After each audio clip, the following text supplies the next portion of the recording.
Sairam. You're listening to Sai SOUL 100, a weekly podcast series with soul, or stories of unconditional love, shared by devotees of Bhagavan Sri Satya Sai Baba in celebration of his 100th birthday. We invite you to listen in on these motivational stories of his constant loving presence in devotees' lives, offered at his lotus feet by the Sri Satya Sai International Organization USA Mid-Atlantic region. Welcome to Sai SOUL 100.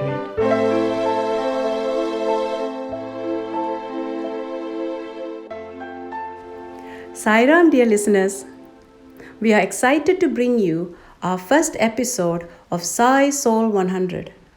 Today's guest, Brother Brian Brunius from New York.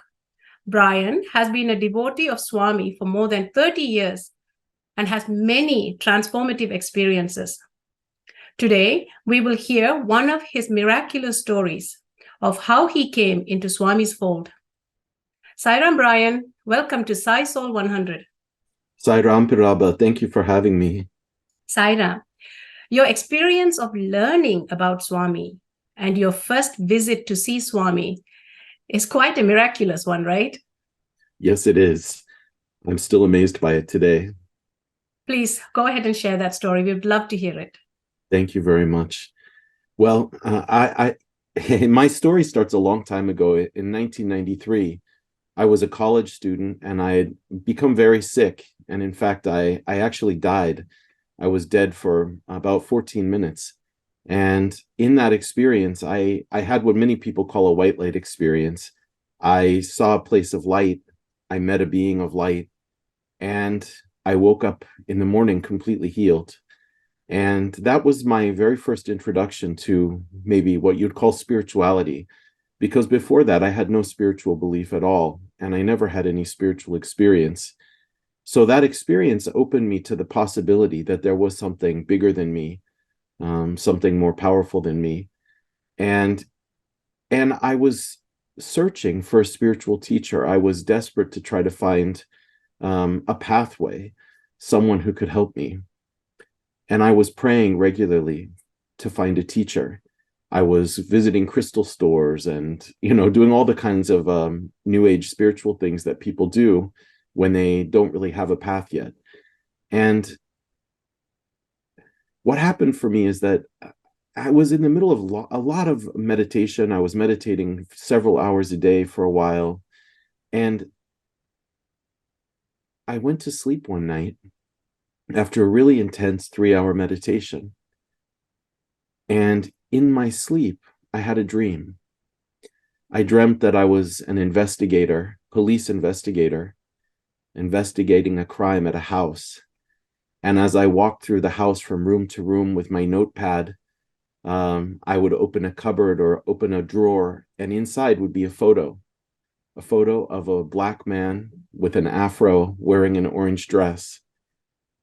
And in each room, I saw this photo. Every cupboard I opened had the same photo inside of it.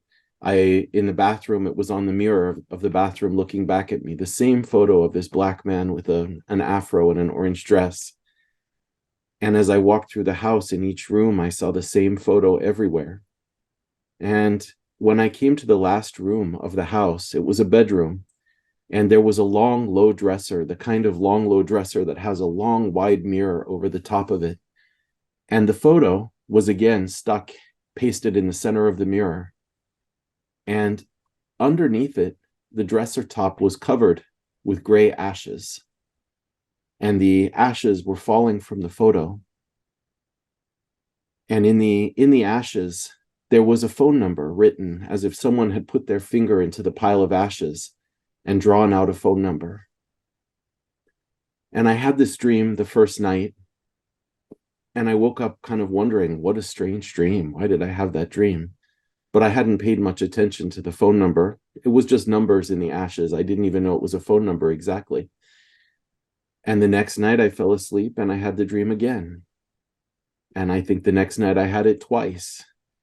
And over the coming weeks, I had that dream every night, 2, 3, 4 times. And by the third week, I was waking up every hour, having had the dream again. It became a maddening thing for me. I was going crazy, wondering, why am I having this weird dream? And I started talking to people about it, asking friends about it, and they all said, you have to write it down. You have to try to find out if that's a phone number, and keep a notepad next to your bed. And when you wake up from the dream, immediately try to write the numbers you saw. And I did that for 3 or 4 days until finally one morning I woke up with something written down that looked like a phone number. In fact, it started with an area code 516, which is Long Island. And I knew it was. And I thought, wow, well, maybe I should try calling. It's a strange thing to call somebody and say, I saw your number in a dream. It had never happened to me before. It's never happened to me since. So I picked up the phone and summoned up my courage, and I called. And a man answered. And I said, pardon me, I might have a wrong number. And this is going to sound very strange, but I saw your phone number in a dream. And the man said to me, he introduced himself. My name is Rune. His name was Rune Harris. He was a member of the Manhattan Center at the time. He introduced himself and he said, I get a lot of these strange phone calls. So why don't you tell me what you saw in your dream? And I said, well, in my dream, I saw a black guy, African guy with a big afro, and he was wearing an orange dress. And he said, that's not a strange dream at all. He said, you dreamed about my guru, my spiritual teacher, Satya Sai Baba, who lives in South India. And I said, oh, no. He wasn't Indian. He was definitely black. And he said, no, the people in South India can be very dark, and some of them have very curly hair. And Baba has very curly hair. So it can look like an afro. But he's definitely South Indian. And he talked to me for 5 or 10 minutes about Swami, and maybe told me a story about his visit to India. And at the end of our conversation, he said, there's a meeting at the Manhattan Center tonight. And if you go there, you can meet some of the people and find out what our organization is all about. And he gave me the address and the time, and he hung up. And I was just completely shocked. And I sort of got myself together and made plans for the day.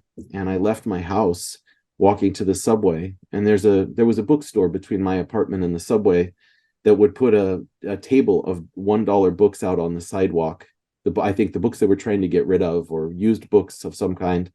So as I was walking down the street, I passed this bookstore, and the $1 book cart was right outside the door.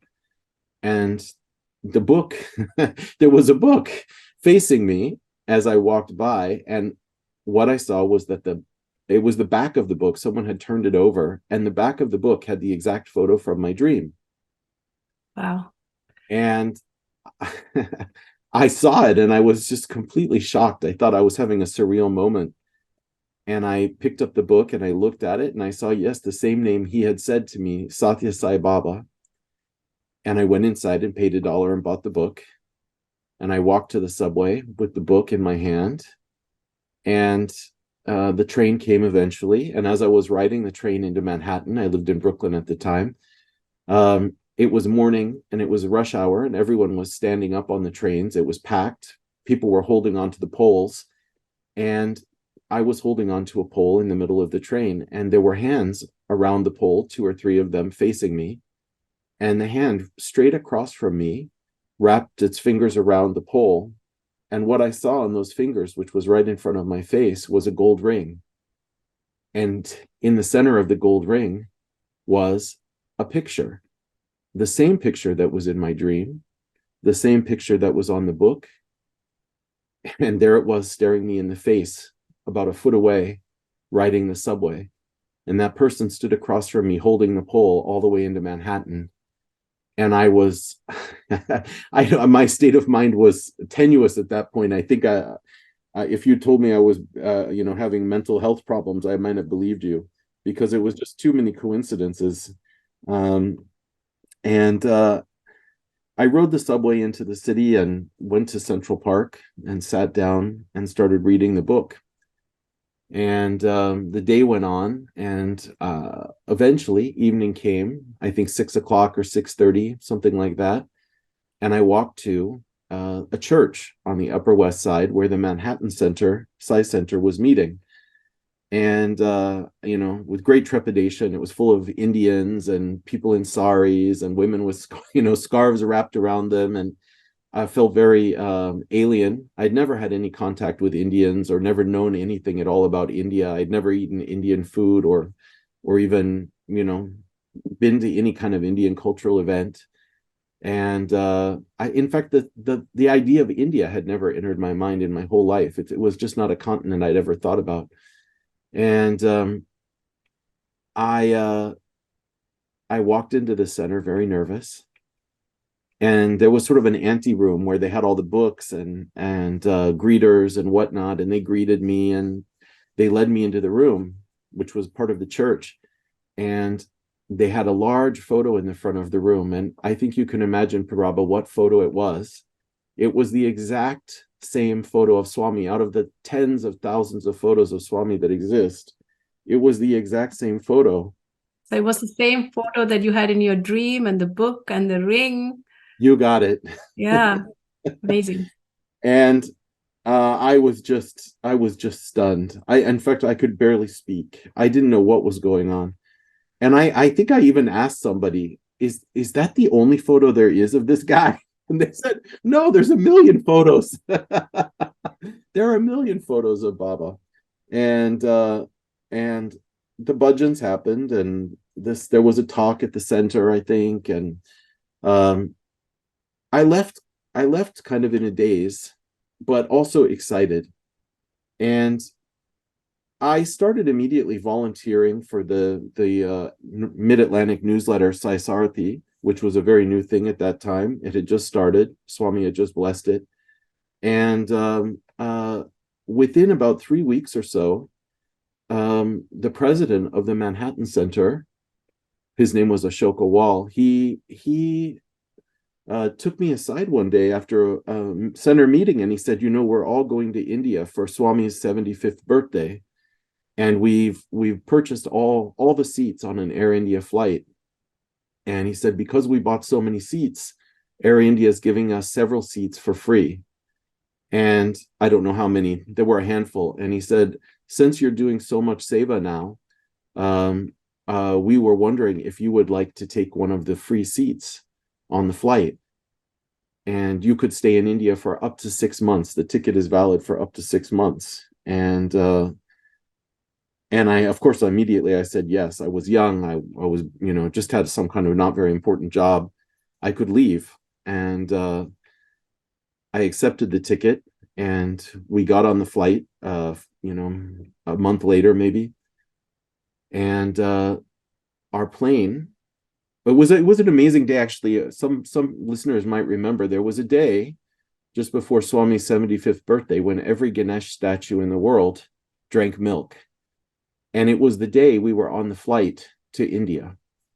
And so on our flight from JFK, several people had brought with them Ganesh statues, and everyone was getting the little milk creamers from the stewardesses to try to feed milk to Ganesh. And sure enough, every drop was getting drunk. Nothing was spilled. There was no puddle underneath. It was being drunk. And we took it as a kind of a miracle from Swami. And for much of our flight, there was a giant circular rainbow around the wing of the plane. It felt like such a special kind of blessed moment for me. And when our plane finally landed, I think we landed in Bangalore at the old airport around 5:30 or 6 in the morning. Horrible night flight from Delhi, and from Bombay maybe. And when we got into the airport, there was a 20-foot tall photo of Swami. The ashram had made a lot of preparations because there were several million people expected to come for Swami's birthday. And they had a bus there to greet us and carry us to Puttaparthi. But in the airport, there was a giant photo of Swami, maybe 20 feet tall, maybe 30 feet tall. It was huge. And it was, of course, the same photo from my dream, the same photo from the ring, the same photo from the book, the same photo from the Manhattan Sai Center. And I felt the doors open for me, and we got on the bus. And when we finally reached Puttaparthi, in those days it was a long, bumpy, hard road to Puttaparthi. Um, uh, we started registering, there were special accommodations for foreigners, and we registered in the ashram and were taken to our sleeping shed. And as we were just getting our things set down in the shed, there was a bell, the darshan bell, and everyone started rushing to get to darshan. And I ran with the rest, not knowing, I was still wearing not the right clothes for darshan, but I ran with everyone, and we got to the Sai Kulwant hall, and found that it was completely packed. There was no way even through the gates. It was so crowded. There were so many people that had arrived for Swami's birthday that the hall couldn't hold everyone. And we sort of pushed our way through the gates into the crowd. And as we were walking, we found just a little space, and what you do in darshan hall, you cram into a tiny space sometimes. And there was so much excitement, and everyone was anxious to see Swami. And of course, we were all the way in the back, so far back he would have been just an orange dot in front of us. Yeah. And I didn't know anything. It was my first time there. And after a few minutes of sitting in that spot, a man in a white outfit with a blue ribbon around his neck, a seva doll, came and grabbed my arm, and he was yelling at me in a language I didn't understand, clearly telling me, "You can't sit here, you can't sit here." And I felt so harassed, and he grabbed my arm and pulled me up, and he started dragging me against my will to another part of the hall. And he pointed and he said, "You sit here." And I sat there feeling angry and frustrated. And I sat there for maybe no more than 2 or 3 minutes when another seva doll came up to me, and he grabbed my arm and he said, "You've got to move." And he dragged me to another spot. And like that 6, 7 times maybe, I got moved against my will, kicking and screaming, and really angry. I was angry. And because I didn't know what was going on, and it was so crowded, and I just wanted to meet this guy who'd come in my dreams. And finally, the last seva doll who moved me grabbed my arm, and he pulled me in a certain direction. And suddenly we were standing in a little tiny narrow aisle that had been left between groups of people. People were seated in their groups from their country. And there was one spot open, and he put me down in that spot, and he said, "Sit." And it was in the front row, facing the walkway that Swami would follow from his house into the Kulwant hall. And just as I sat down, music started playing, and a cool breeze blew through the hall, and I saw Swami step out onto the white marble pathway. He was living then on the back of the Purnachandra hall, and he stepped onto that walkway in the bright sunlight, and I was transported to another place. I was full of peace and incredible open feeling, a dreamlike kind of feeling. And as he walked towards me, he walked straight down the long white pathway through the ladies' side.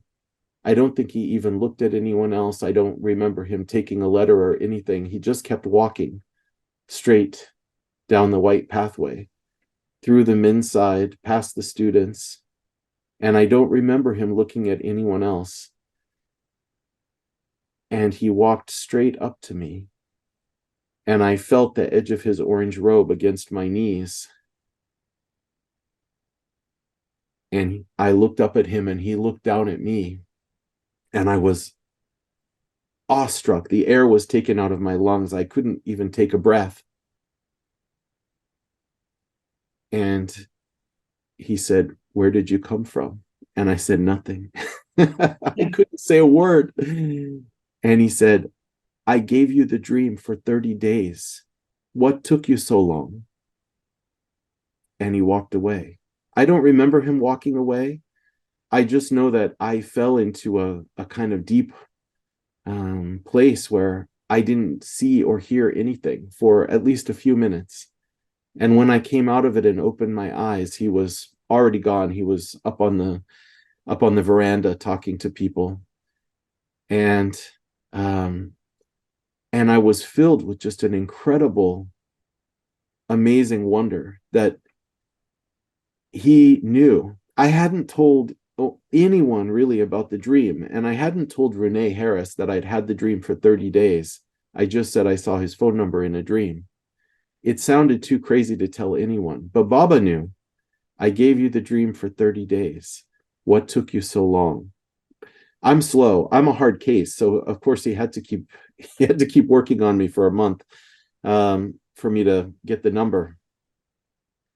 And I realized at that moment his incredible omniscience and omnipresence.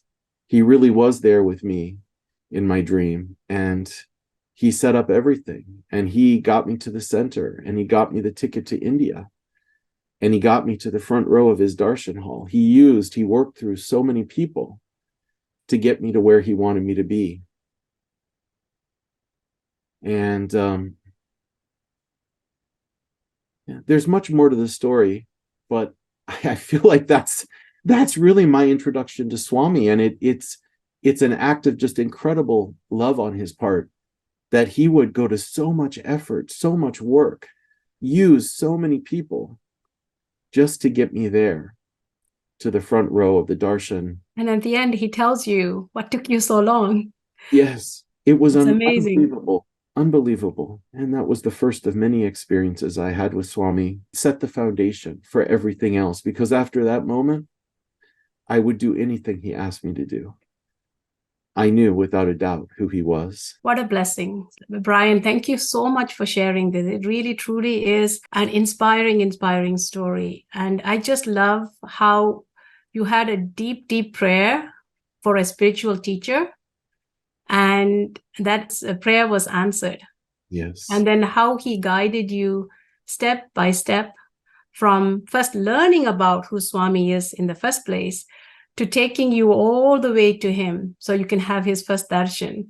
And then for him to let you know that I orchestrated all of this, all that in such a short time. Yes, absolutely, Parava. So thank you, Brian, for sharing your story. Thank you. It was my pleasure to join you. Dear listeners, the powerful acknowledgement here is that Swami is the mastermind, engineering our journey towards him. I'm Prabha Swaminathan, and I would like to thank you for joining today's episode of Sai SOUL 100 with Brian Brunius. Until next time, Jai Sairam.